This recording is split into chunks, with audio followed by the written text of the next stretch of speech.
ઘડ્યા બાદ હવે થરાદમાં મારવાડી ચૌધરી સમાજે પણ બનાવ્યું બંધારણ. થરાદી, ઈસાવળ, હિંદવાણી, વાવેસી, સાકોરી નો એક સમાજ, એક રાજા અને એક વિવાદ.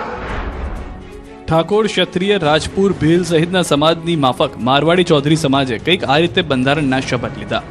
સામાજિક એકતા અને સમાજના ઉદ્ધાર માટે મોટાભાગના સમાજો એકરૂપ બની રહ્યા છે, ત્યારે ઉત્તર ગુજરાતમાં વસેલો ચૌધરી સમાજ હવે નવી પહેલ તરફ વળી રહ્યો છે. વાવ થરાદમાં મારવાડી ચૌધરી સમાજ દ્વારા સામાજિક બંધારણને આખરી ઓપ અપાયો. એક સમાજ, એક જાજમ, એક રિવાજ મુજબ ઘડાયું બંધારણ. લગ્ન પ્રસંગ, મરણ પ્રસંગ, જન્મ પ્રસંગ, શ્રીમંત, વ્યસન, ઓઢામણી, સગપણ સાથે અન્ય મુદ્દાઓ બાબતે સુધારણા કરવામાં આવ્યા. રાજેશ્વર ધામ ચાગડા ખાતે મળી મારવાડી ચૌધરી સમાજને મળેલી બેઠકમાં મહંત દયારામજી મહારાજ ગાદીપતિ રાજેશ્વર ધામ શિકારપુરાની હાજરીમાં સમાજના આગેવાનોએ બંધારણના શપથ લીધા. કુરિવાજોને તિલાંજલિ આપી સમાજનું નવું બંધારણ ઘડ્યું. કડીમાં માલગુરુ મંદિર પાસે કચરાના ઢગલામાં આગથી મચી અફરાતફરી. મહેસાણા જિલ્લાના કડી શહેરમાં આવેલા જાસલપુર રોડ પર ભીષણ આગ લાગી હતી. માલગુરુ મહારાજના મંદિરની બરાબર સામે આવેલા ખુલ્લા પ્લોટમાં કચરાના ઢગલા અને જાડી ઝાંખરામાં અચાનક આગ ભભૂકી ઉઠતા દોડધામ મચી ગઈ. ઝડપથી ફૂંકાતા પવનને કારણે આગે વિકરાળ સ્વરૂપ ધારણ કરતા દૂર દૂર સુધી ધુમાડાના ગોટે ગોટા જોવા મળ્યા. જાડીઓમાં લાગેલી આગ જોતજોતામાં પ્રસરી ગઈ, જેમાં આસપાસના લીલા ઘટાદાર વૃક્ષો પણ તેની ઝપેટમાં આવી ગયા. આ ઉપરાંત ત્યાં આવેલી એક કેબિન પણ આગમાં ખાક થઈ ગઈ. આગની તીવ્રતા એટલી વધુ હતી કે રસ્તા પરથી પસાર થતા વાહન ચાલકોમાં પણ ભયનો માહોલ જોવા મળ્યો. ઘટનાની જાણ થતાં જ આસપાસના સ્થાનિકો તાત્કાલિક મદદે દોડી આવ્યા. ત્યારબાદ કડી મહાનગરપાલિકાની ફાયર ફાઇટરની ટીમ પણ ઘટના સ્થળે પહોંચી ગઈ હતી. સ્થાનિકો અને ફાયર વિભાગની ટીમે સંયુક્ત રીતે પાણીનો મારો ચલાવી ભારે જહેમત બાદ આગ પર કાબૂ મેળવ્યો. કચરાના ઢગલામાં આગ કયા કારણોસર લાગી તે હજુ સુધી જાણી શકાયું નથી. કોડીનાર ડોળાસાના વેપારી પર હુમલાના વિરોધમાં બજારો બંધ રાખી રેલી યોજી. ગીર સોમનાથ જિલ્લાના કોડીનાર તાલુકાના ડોળાસા ગામે કારડિયા રાજપૂત સમાજના એક વેપારી યુવક પર થયેલા ગંભીર હુમલાની ઘટનાએ સમગ્ર જિલ્લામાં ચકચાર મચાવી છે. ગીર સોમનાથના કોડીનાર ડોળાસાના વેપારી પર હુમલાના વિરોધમાં બજારો બંધ રાખી રેલી યોજી વિરોધ વ્યક્ત કરવામાં આવ્યો. પોલીસે પણ આ મામલે એક વ્યક્તિની અટકાયત કરી છે અને આ મામલે વધુ લોકોની અટકાયત થઈ શકે છે. મહત્વનું છે કે કોડીનારના ડોળાસા ગામે હાર્ડવેરની દુકાન ચલાવતા દિલીપભાઈ જેઠાભાઈ મોરી પર મોડી રાતના ઉનાના 4 માથાભારે નિલય રામભાઈ વાળા અને તેના સાગરીતોએ જીવલેણ હુમલો કર્યો હતો, જેથી વેપારી લોહીલુહાણ હાલતમાં કોડીનારની હોસ્પિટલમાં ખસેડવામાં આવ્યા. આ ઘટનાની જાણ ડોળાસાના વેપારીઓ, ગામના લોકો અને સમસ્ત ક્ષત્રિય કારડિયા રાજપૂત સમાજના લોકોને થતાં વાતાવરણ તંગ બન્યું. એક નિર્દોષ વેપારી ઉપર બેરહેમીથી હુમલો કરવામાં આવતા લોકોમાં રોષ છવાયો.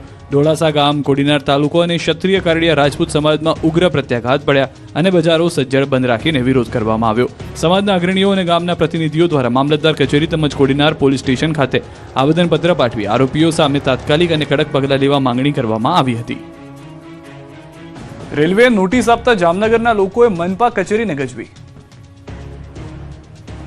ઉગ્ર વિરોધ પ્રદર્શન, ઝપાઝપી અને પોલીસ સાથે રકઝકના દ્રશ્યો જામનગરના છે, જ્યાં હનુમાન ટેકરી સહિતના વિસ્તારોમાં રેલવે તંત્ર દ્વારા જમીન ખાલી કરવા માટે અપાયેલી નોટિસના પગલે લોકો વિફર્યા છે. રેલવે તંત્રએ દિગ્જામ સર્કલ નજીક હનુમાન ટેકરી અને આસપાસની સોસાયટીઓને છેલ્લા 2 દિવસથી નોટિસ પાઠવી છે.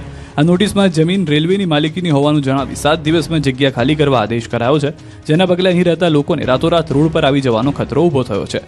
આશિયાના છીનવાઈ જવાના ડરથી વિરોધમાં આજે બીજા દિવસે પણ સ્થાનિકોનો ઉગ્ર વિરોધ છે. વિરોધ પક્ષના કોર્પોરેટર રાહુલ બોરીચાની આગેવાની હેઠળ મહાનગરપાલિકા કચેરી એકઠા થયેલા સંખ્યાબંધ લોકોની પોલીસે અટકાયત કરી, તો મહિલાઓ સહિતના લોકોના ટોળા એકઠા થઈ સૂત્રોચ્ચાર કર્યા. કમિશનરને મળવાની જીદ પકડી. મ્યુનિસિપલ કમિશનર નીચે આવીને મળે તેવી માંગણી સાથે સૂત્રોચ્ચાર કરતા પોલીસ દ્વારા કોર્પોરેટર રાહુલ બોરીચા સહિત અનેક નાગરિકોની અટકાયત કરવામાં આવી. 2 બસ ભરીને સ્થાનિકોને પોલીસ બસમાં બેસાડવામાં આવ્યા, જેથી અન્ય ટોળા વિખેરાઈ ગયા હતા. પરંતુ રેલવેની નોટિસના મામલે આગળ શું થાય છે તેના પર સૌની નજર છે. પોલીસ તંત્ર પણ આ મામલે એલર્ટ મોડમાં છે. ખંભાતમાં 10 દિવસથી સફાઈ કર્મીઓ હડતાલ પર ચાલુ મીટિંગમાં હોબાળો મચાવ્યો. આણંદ જિલ્લાના ખંભાત નગરપાલિકામાં કામ કરતા 200થી વધુ સફાઈ કામદારો વિવિધ માંગને લઈને છેલ્લા 10 દિવસથી હડતાલ પર છે. રાજ્ય સરકારે 2016માં લાગુ કરેલા 7મા પગાર પંચ લાભ નથી મળ્યો, જેથી સાફ સફાઈ કરતા 200થી વધુ સાફ સફાઈ કર્મચારીઓ વિરોધ પ્રદર્શન કરી રહ્યા છે. આમ છતાં નગરપાલિકાના હોદ્દેદારો અને અધિકારીઓ ટસના મસ ન થતા હવે કામદારોની ધીરજ ખૂટી છે. ખંભાત પાલિકાની બોર્ડ મીટિંગમાં સફાઈ કર્મચારી ઘૂસી જઈ ભારે હોબાળો મચાવ્યો. ખંભાત પાલિકાની બોર્ડ મીટિંગમાં પરિસ્થિતિ હદે વણસી હતી કે નગરપાલિકાના પ્રમુખ કારોબારી ચેરમેનનો સફાઈ કર્મચારીઓએ ઘેરાવ કર્યો. નગરપાલિકાના કારોબારી ચેરમેને મોબાઈલ ટાવર પરથી ઉતરી અને ભાગવું પડ્યું. સ્થિતિ એટલી વણસી કે પોલીસને વચ્ચે પડવું પડ્યું. હવે સફાઈ કર્મચારીઓના સમર્થનમાં વાલ્મીકી સમાજનું સંગઠન ખંભાત નગરપાલિકાએ પહોંચ્યું અને જ્યાં સૂત્રોચ્ચાર કર્યા હતા તેમની એક જ માંગણી છે, 7મા પગાર પંચનો લાભ આપો. અરવલ્લી પોલીસે એર સ્ટ્રાઇક કરી ગાંજાનું વાવેતર પકડ્યું. તુવેર અને ઘઉંની વચ્ચે વાવેતર કર્યું હતું. પહેલા ડ્રોન ઉડાડી ગાંજાના ઠેકાણાઓ ટાર્ગેટ કર્યા, પછી આકાશી સ્ટ્રાઇક કરી અરવલ્લી પોલીસે ગાંજાનું વાવેતર પકડી પાડ્યું. અરવલ્લી જિલ્લાના મેઘરજ તાલુકામાંથી એસઓજીએ સરકારી જમીનમાં ઉગાડેલા ગાંજાના છોડ પકડી પાડ્યા. પોલીસ સહિત અન્ય લોકોને જાણ સુદ્ધા ન થાય એ માટે આરોપીઓએ ગાંજાના છોડ ઘઉં અને તુવેરની આડમાં ઉગાડવામાં આવ્યા. પરંતુ પોલીસે મેઘરજના લાલપુર કુણોલની સરકારી જમીનમાંથી ગાંજાનું વાવેતર શોધી કાઢ્યું. ગાંજાના 83 છોડ સાથે 8 કિલો 730 ગ્રામ ગાંજો પકડી પાડ્યો. કુલ 4.36 લાખનો મુદ્દામાલ જપ્ત કરવામાં આવ્યો. ગાંજાનું વાવેતર કરનાર રાજુ કાતીભાઈ નાથબાવાની ધરપકડ કરી છે. તે છેલ્લા કેટલાય સમયથી લાલપુર ખાતે ઝૂંપડું બનાવી આશ્રમમાં સેવક તરીકે રહેતો હતો. બજારમાંથી ઘી ખરીદતા પહેલા ચેક જરૂર કરજો. બનાસકાંઠામાંથી શંકાસ્પદ ઘીનો જથ્થો જપ્ત કરવામાં આવ્યો છે. ચંડીસર જીઆઈડીસીમાં ફૂડ એન્ડ ડ્રગ્સ વિભાગના દરોડા. સવાઈ મિલ્ક પ્રોડક્ટ્સમાંથી અંદાજે 7.93 લાખનું 1200 લીટરથી વધુ શંકાસ્પદ ઘી સીઝ કરાયું છે. પ્લોટ નંબર 195 પર કાર્યરત મેસર્સ સવાઈ મિલ્ક પ્રોડક્ટ્સ નામની પેઢીમાં ઓચિંતી તપાસ કરવામાં આવી. પેઢીના માલિક વિપુલકુમાર જયંતિલાલ પંચીવાલાની હાજરીમાં હાથ ધરાયેલી તપાસ સ્થળ પર શંકાસ્પદ ઘીનું ઉત્પાદન અને વેચાણ થતું હોવાનું સામે આવ્યું છે. પેઢીમાંથી 2 શંકાસ્પદ નમૂનાઓ લેવામાં આવ્યા છે. સાથે જ 7,93,975નો મુદ્દામાલ સીઝ કરવામાં આવ્યો છે. આ તરફ સોના ચાંદીના સુવર્ણ કાળ વચ્ચે વેલેન્ટાઇન ડેને લઈને સુરતમાં ખરીદી નીકળી.